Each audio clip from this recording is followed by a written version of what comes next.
First of all, thank you very much for the kind and generous introduction, Rachel.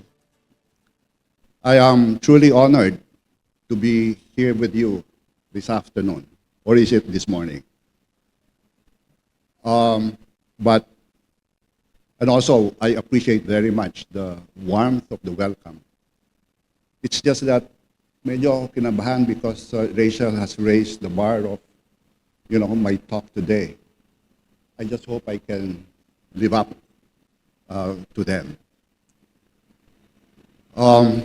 Mr. Junang, Ms. Rachel Lang, and members of the JN management and staff, our colleagues at AUB, who are, I understand, joining us via Zoom this afternoon.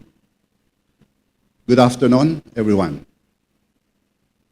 Before I begin, I must confess that when I was asked to speak on excellence, I thought there had been a mistake. You see, I'm not an authority on excellence. Neither am I the poster child for perfection. In fact, if perfection were a country, I would be denied entry at the border. But here is one thing that I've learned about excellence in my 51 years of work experience. It is not perfection. Excellence is an aspiration, a moving goalpost that shifts every time you think you have reached it. It is like trying to catch the horizon. Every step you take toward it, it takes a step away from you. There is a video on YouTube, B.B. King and John Mayer playing blues together. Let us first watch John Mayer.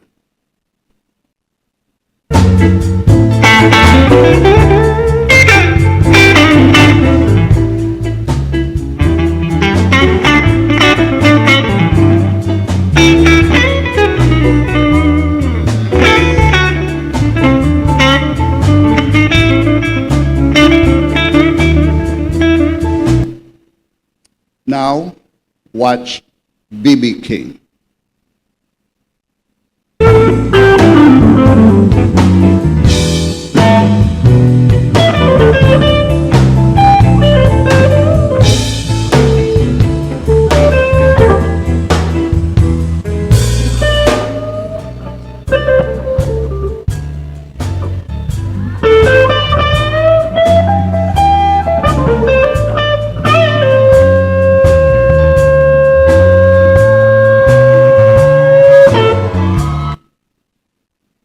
If you watch closely, B.B. King plays maybe 20, 30 notes. Simple, deliberate, and soulful. But what about Mayer? He's flying across the fretboard with 100 notes. Two styles, one stage, both excellent. Now, let me tell you about a completely different performance. A Navy SEAL admiral, his name was or is Admiral William H. McRaven, once gave a commencement speech that went viral. You ask, what was his message? His message was, if you want to change the world, start by making your bed. Yes, bed, B-E-D, bed. That's it. Make your bed every morning with discipline, with care. Why? Because it trains you to take pride in small things. Two different stories. But both B.B. King and the Navy SEAL Admiral McRaven understood the same truth. Different paths, same truth. Excellence is doing ordinary things extraordinarily well repeatedly. Say that with me in your mind, please. Ordinary, extraordinarily, repeatedly. This is what we will be talking about today. Excellence, not as a buzzword or a mission statement, but as a rhythm, a way of life, a moving goalpost that keeps asking, can you do it again? Can you do it better?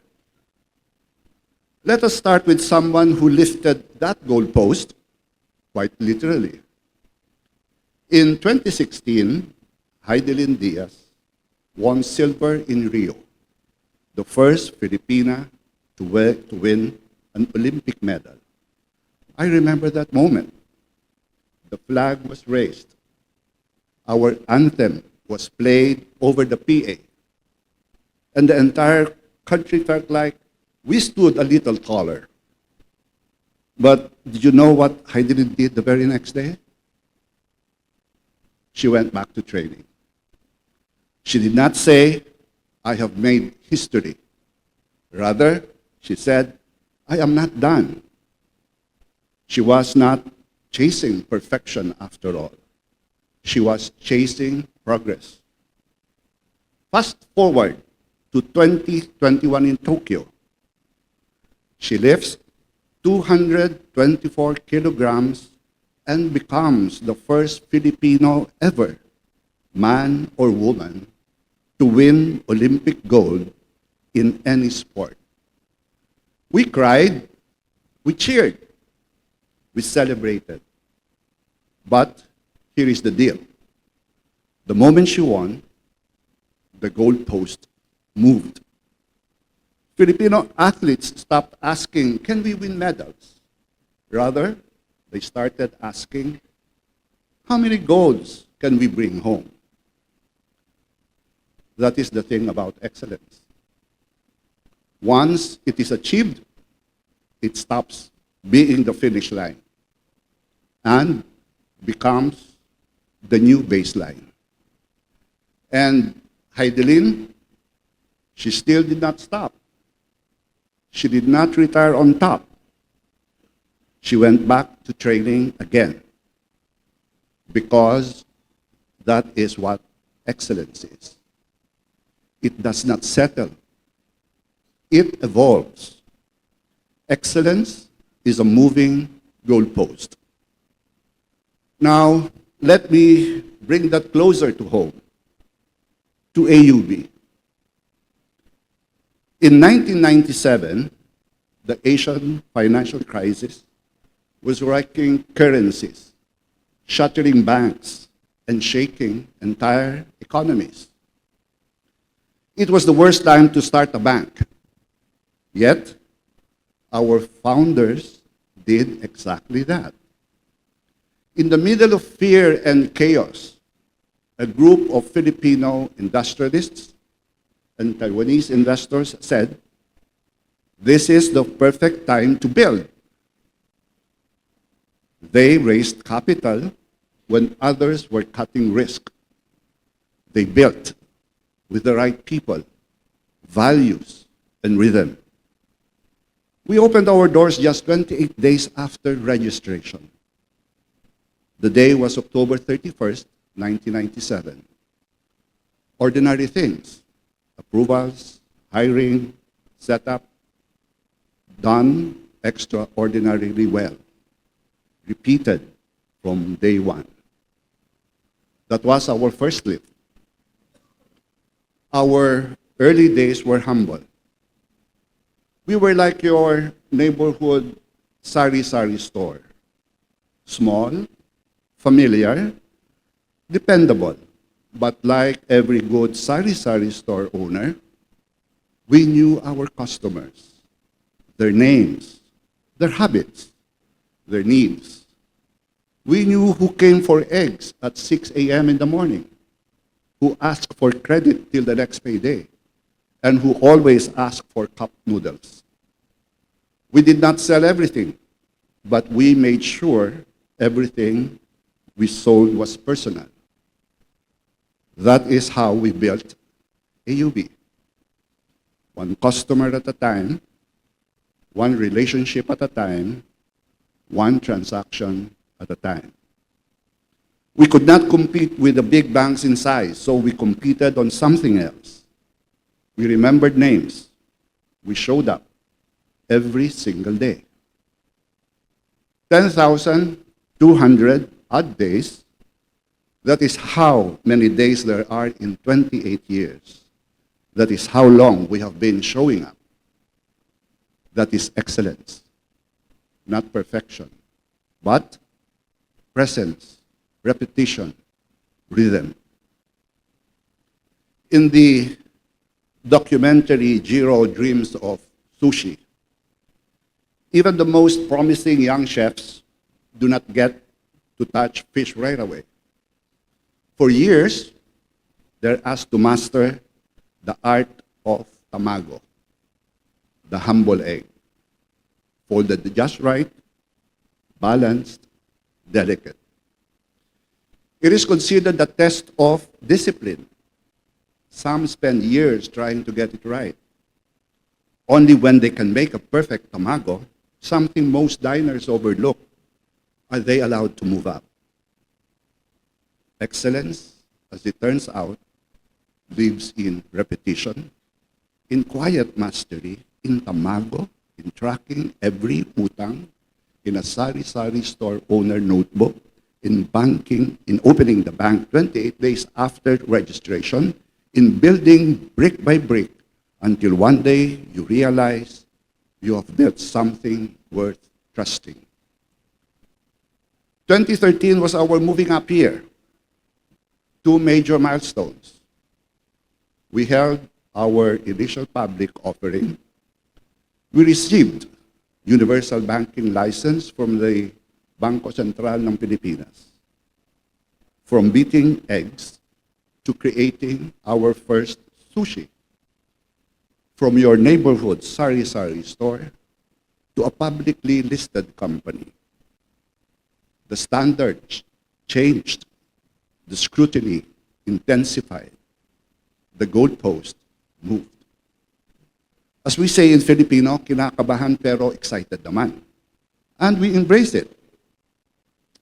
Then, digital transformation, a fancy term for figuring out how to serve customers who now live on their phones. Everyone was building apps. But we did not join the noise. We wanted to meet real needs. As many financial apps as there are in the market, it is like a karinderya. There is one in every corner. But each survives because it does something just a little bit different, a little bit better. Maybe it is the sinigang with just the right asim, or the one that remembers to pack extra rice without you asking. That is how we approached Hello Money. No other shiny button, but something that mattered. Our Hello Money became the first Philippine e-wallet with cross-border payment capabilities.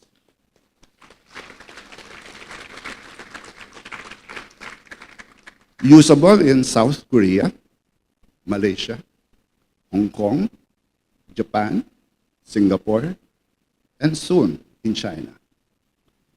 It worked because it was simple, because it was reliable, and because it showed up when it mattered.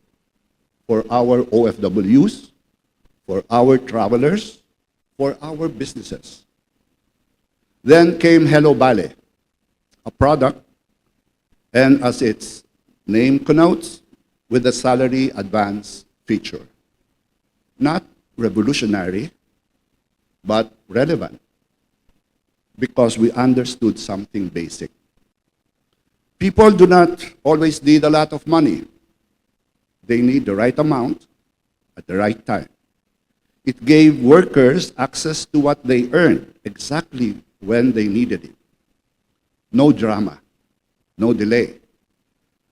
Just like the karinderya, that nails the essentials.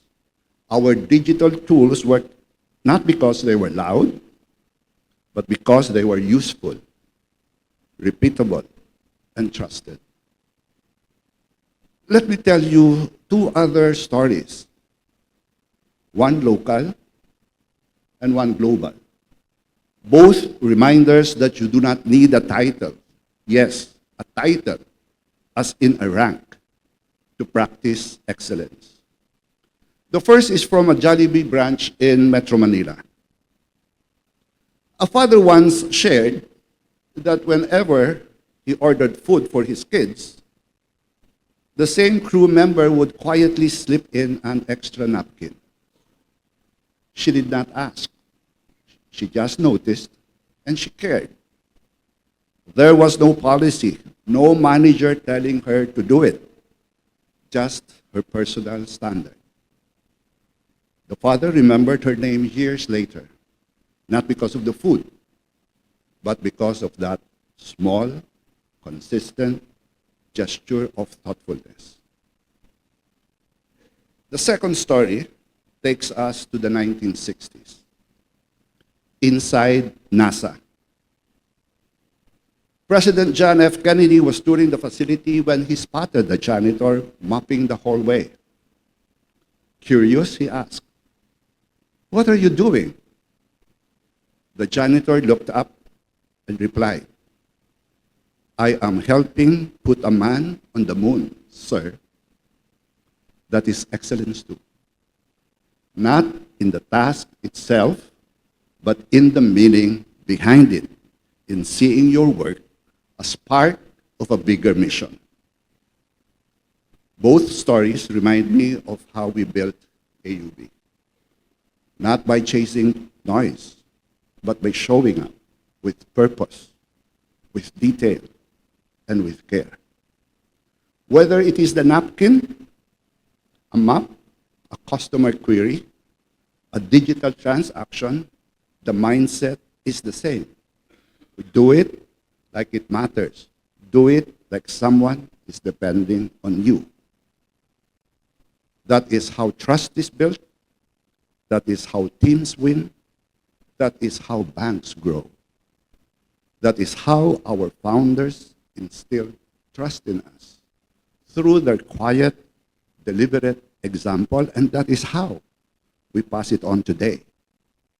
Not by instruction, but by practice. And when done consistently, even the smallest acts of care compound. Just like the interest in a savings account, you may not see the returns right away, but give it time and the effect becomes exponential. Small moments of excellence, repeated daily, grow into culture, into legacy. In Jesuit tradition, there is a word for this, magis. The pursuit of more, not in volume, but in depth. More meaning in the ordinary, more intention behind the routine, more grace in the grind. And that is what our founders gave us. Not a blueprint, but a rhythm. And now it is our turn to keep compounding. One decision, one customer, one quiet win at a time. Excellence is not always visible in the moment, but over 10,200 days, it becomes undeniable. Leading excellence, how do we actually do this? At AUB, we endeavor to train our people for excellence using small, specific habits, rituals that build the rhythm. I take inspiration from these cues. The ngayon na, hindi mamaya attitude. If something can be solved in 5 minutes, do it now. Do not escalate. Do not delay. Just quietly get it done. You do not build momentum by waiting. You build it by moving. This is not about working harder. It is about breaking the mamayana habit. it is about not letting small problems become big ones. It is about respecting other people's time the way we want our time respected. Excellence is often just the discipline of doing now what we are tempted to postpone. The empty chair, inspired by Jeff Bezos, where he keeps one seat empty in every meeting for the customer, at least in spirit. He asks, what would the customer say? Would they smile? Would they feel understood? Every policy, every pitch, every campaign must pass that test. It is a simple, visual reminder that excellence is not about us. Rather, it is about the people we serve. Third is the how can I help mindset. As much as possible, you don't say, that is not my job. Rather, say, how can I help? Because culture is built not in org charts, but in what we say at 3 p.m. when someone needs support. That phrase, said sincerely, can change the course of someone's day. You have the Friday wins. Every Friday or any day in the week, a number of our teams share one small win. Not big campaigns, just moments when someone went beyond the minimum. A client callback, a fix before the deadline. These rituals, after all, train the muscle. They reinforce the reps. They make excellence a habit, not a deadline. These are not rules. They are rhythms. And like compounding interest, each act builds on the last until it becomes culture. Because excellence is not one big lift. It is 1,000 small ones. And that is the point. Excellence often begins in the unseen, in moments that feel quiet, even invisible, but ripple outward. Choices that don't look remarkable today, but lay the groundwork for something remarkable tomorrow. That is it. The Chinese bamboo is a remarkable tree. You plant it, and for years, nothing happens. You water it, fertilize it, tend to it, and still nothing grows. Then on the 5th year or so, it shoots up to 80 feet in just weeks. You ask, what was happening during those years? Well, it was building a root system strong enough to support rapid growth. Excellence is like that bamboo. You work, you practice, you improve, and sometimes it feels like nothing's happening. But beneath the surface, you're building something strong. And when it shows spectacularly. At AUB, we spent years letting our roots grow. Rooting our work in trust, rooting our systems in discipline, rooting our culture in excellence. And now, we are seeing the growth. But make no mistake, the growth isn't the goal. The roots are.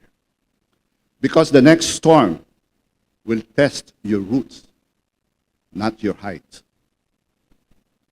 Now, here are the questions that I keep asking myself.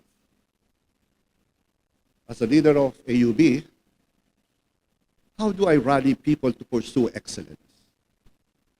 How do I communicate this value in the simplest terms?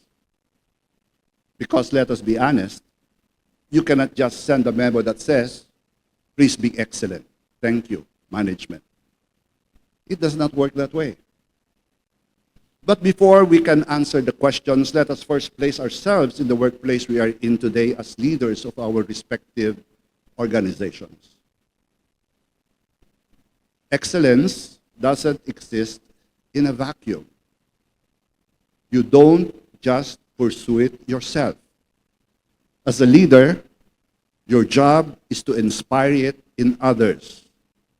The danger, however, lies in thinking that inspiring excellence comes easily, only to realize that excellence is not a fixed state, but a process of continual evolution.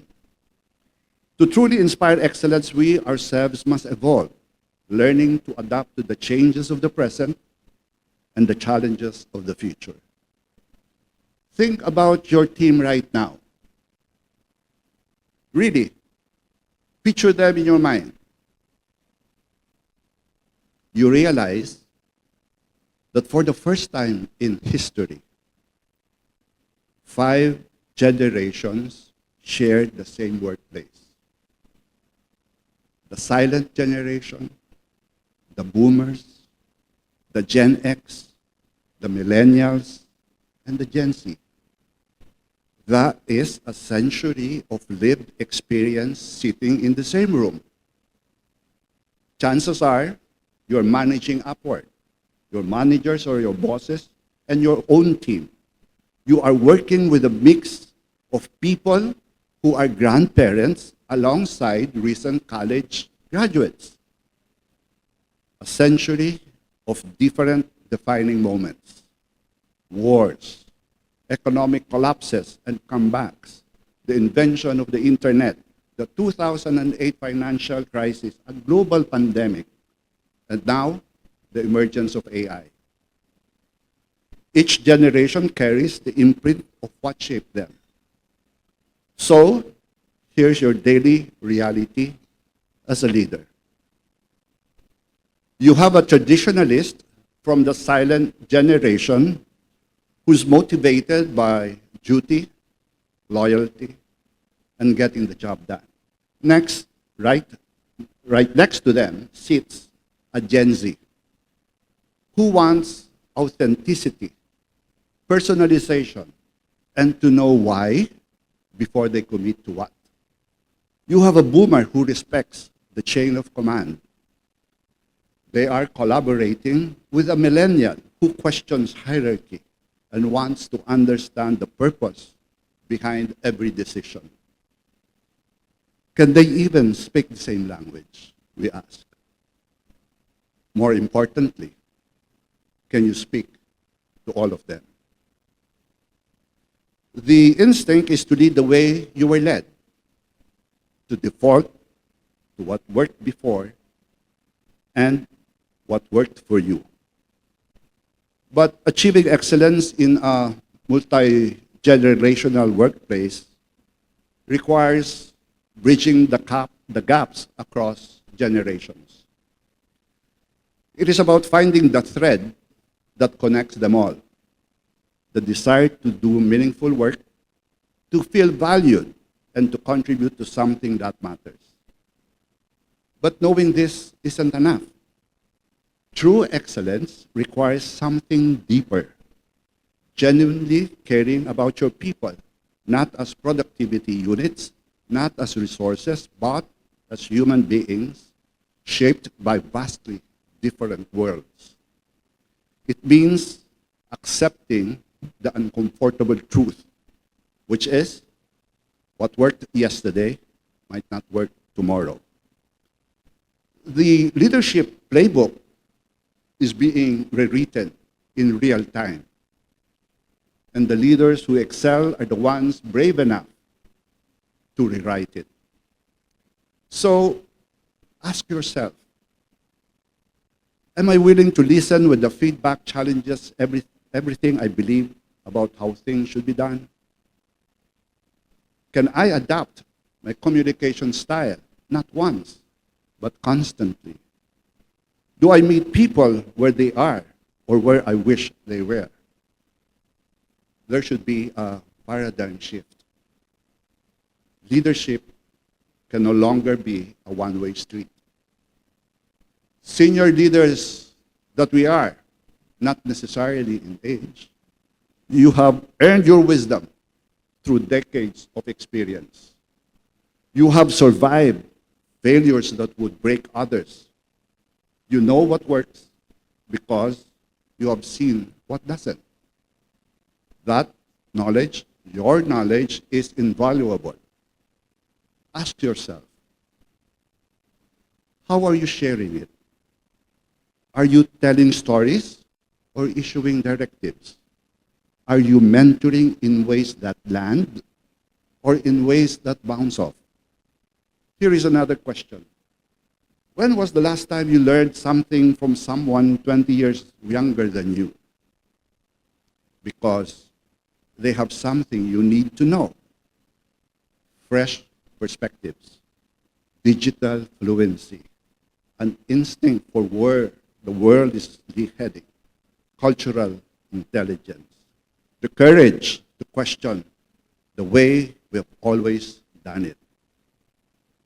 Excellence happens in the collision between the hard-won wisdom and fresh insight. Between, I have seen this before, and what if we tried something completely different? The real challenge is leveraging these generational differences. It's like building teams where a 60-year-old's strategic thinking amplifies a 25-year-old's creativity. When five perspectives collide, you don't get chaos. What you get is innovation. You get resilience. You get excellence. After years of watering our plant and letting our roots grow deep, the growth is now visible. The culture of excellence we have nurtured all these years is starting to pay off. Through crisis, we have stood stable. And more than stable, we have grown stronger. In 2023, we posted 8.3 billion in net income. That was the highest in our history. As Rachel pointed out earlier, in the first 9 months of 2025, we made 9.4 billion with a return on equity of 20.4, the best in the industry. $1 billion more than what we have earned in the entire 12 months of 2023. Our loan portfolio grew 29% to 256.9 billion. Our non-performing loans ratio, just 0.36%, another best in the industry. Each number tells a human story. 9.4 billion pesos means thousands of families providing for a better life. 256.9 billion means thousands of businesses thriving, expanding, and hiring. A 0.36 non-performing loans ratio means thousands of customers trusting us. But these numbers are not the finish line. They are not the reward. Rather, they are the evidence that all of those quiet acts of excellence, all those daily reps, they work, they compound, they grow. This is how we made our bed all these years and the legacy we want to leave behind. The goalpost has moved, and it will keep moving because that is what excellence does. So my challenge to each of you and to myself is simple. What is the one small thing you can do today that moves the goalpost forward? How will you make your bed in the morning? What discipline will you master? What habit will you care for? even when no one's watching?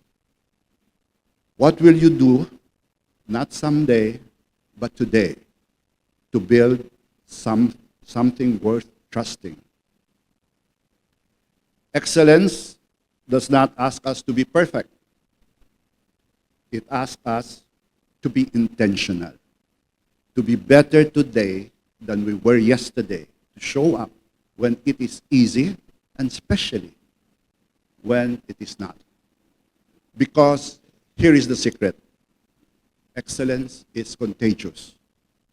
When one person pursues it, others notice.